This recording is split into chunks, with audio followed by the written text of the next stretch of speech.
नमस्कार बंधुरा गौरीर किचेने सबाइके स्वागत। आज के आमी रान्ना करब टमेटो भर्ता रेसिपि। गरम गरम भात होक किंबा रुटी दुटोर साथे खेते किन्तु दुर्दान्त रकमेर भालो लागे। चलुन ताहले देरी ना करे चटपट करे देखे नेওয়া যাক आजकेर এই रेसिपि। टमेटो भर्ता बानानोर जोन्नो आमी एखाने 5टा टमेटो निये निয়েছি এবং टमेटोगुलो बेश सुंदर लाल लाल होले टेस्टटा बेशी भालो आसबे। एबारे आमी सब उपकरणगुलो एक एक करे केटे नेब।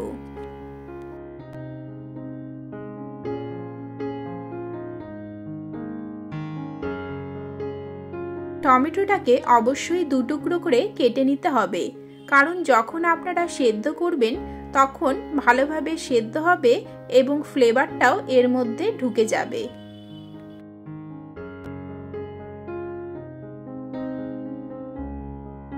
एबारे निয়েছি দুটো পেঁয়াজ।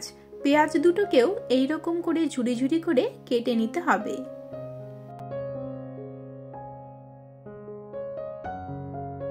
এখানে আপনারা যেরকম পরিমাণ টমেটো নেবেন সেই অনুযায়ী পেঁয়াজটা নিতে হবে।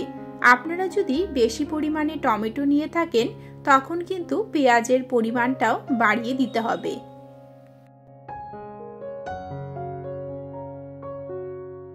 এখন নিলাম একদম ফ্রেশ ধনেপাতা। ধনেপাতার ডাঁটিটা এইভাবে কেটে বাদ দিয়ে দেব, কচি অংশটা ঝুরি ঝুরি করে কেটে নেব।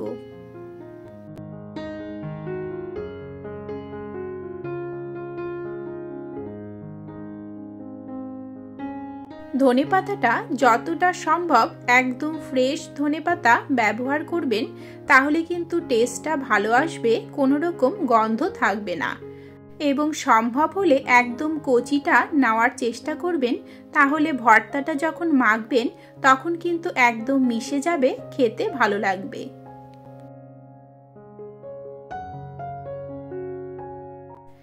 এখন নিয়েছি 5টা কাঁচা লঙ্কা। কাঁচা লঙ্কাটাকে একদম ঝুরি করে কেটে নেব না, এইভাবে এক পাশে করে একটু কেটে নিতে হবে। দিয়ে দেব 2 টেবিল স্পুন সরষের তেল।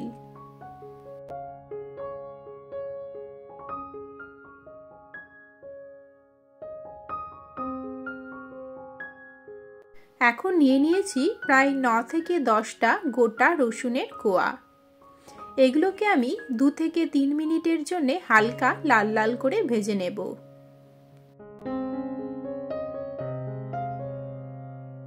রসুন ভাজা হয়ে গেলে পেঁয়াজ কুচি দিয়ে দেব।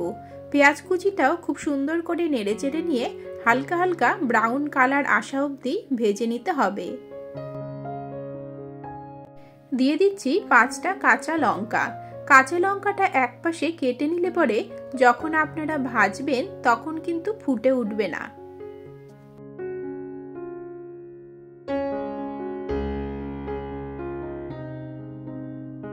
পেঁয়াজ, কাঁচা লঙ্কা, রসুন সব কিন্তু বেশ সুন্দর করে ভাজা ভাজা হয়ে এসেছে। এবারে আমি নামিয়ে নিচ্ছি। এখন আমি একই তেলের মধ্যে কেটে রাখা টমেটোটা দিয়ে দেব। আর হ্যাঁ, এই সময় কিন্তু গ্যাসের ফ্লেমটা একদম লোতে রাখতে হবে।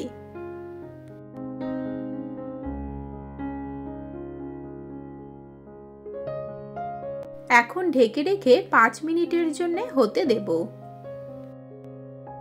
5 মিনিট পরে এসে টমেটোগুলোকে উল্টে দিতে হবে এবং ঢাকা দিয়ে আবারও 5 মিনিটের জন্য হতে দিতে হবে।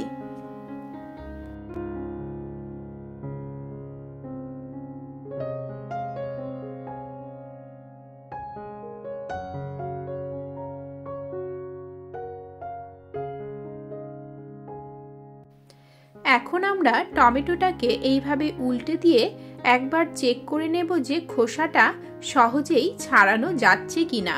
খোসাটা যদি ছাড়ানো যায় তাহলে বুঝতে হবে টমেটোগুলো ভাজা হয়ে গিয়েছে। আমি এবারে ঠান্ডা করে নামিয়ে নেব।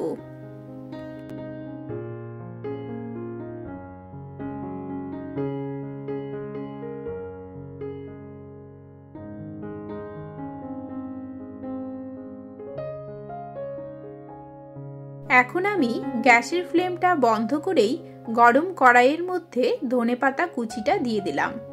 এই ধনেপাতাটাকে 2 থেকে 3 মিনিটের জন্য নেড়েচেড়ে নিয়ে এর যে ময়েশ্চারটা রয়েছে সেটা আমরা ড্রাই করে নেব। তাহলে কিন্তু ফ্রিজে রেখে 3-4 দিন আমরা খেতে পারবো। আপনারা চাইলে ফ্রেশ ধনেপাতা দিয়েও করতে পারেন, তখন কিন্তু বেশি দিন রাখা যাবে না, খুব তাড়াতাড়ি খেয়ে নিতে হবে।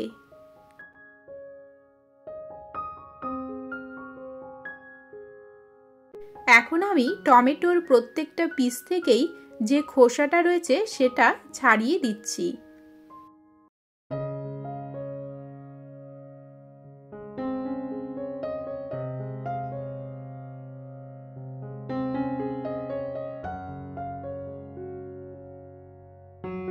এখানে কিন্তু ঝালটা অবশ্যই নিজেদের স্বাদ অনুযায়ী দেবেন। আমি এখানে 5টা কাঁচা লঙ্কা নিয়েছি, আপনারা নিজেদের পছন্দ অনুযায়ী নিতে পারেন। এখন লঙ্কাটাকে নুনের সাথে খুব সুন্দর করে মেখে নিতে হবে।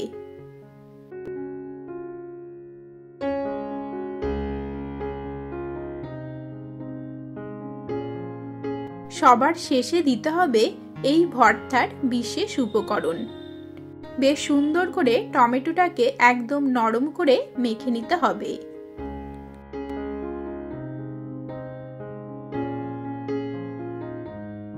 এখন আমি এর মধ্যে কোনো রকম কাঁচা সর্ষের তেল দেব না, কারণ সর্ষের তেলেই টমেটোগুলো ভাজা রয়েছে।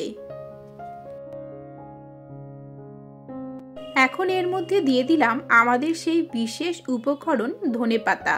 ধনেপাতা দেওয়ার ফলেই কিন্তু টমেটো ভর্তার টেস্টটা দ্বিগুণ পরিমাণে বেড়ে যায়।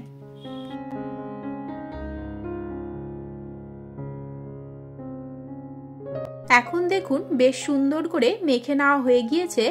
আপনারা কিন্তু গরম গরম ভাত বা রুটির সাথে পরিবেশন করতে পারেন। তাহলে বন্ধুরা, কেমন লাগলো আজকের এই রেসিপি কমেন্টে অবশ্যই জানাবেন। ভালো লাগলে সাবস্ক্রাইব করে নেবেন, লাইক ও শেয়ার করবেন। আজকের মতো এখানেই শেষ করছি, দেখা হবে নেক্সট রেসিপি নিয়ে। নমস্কার।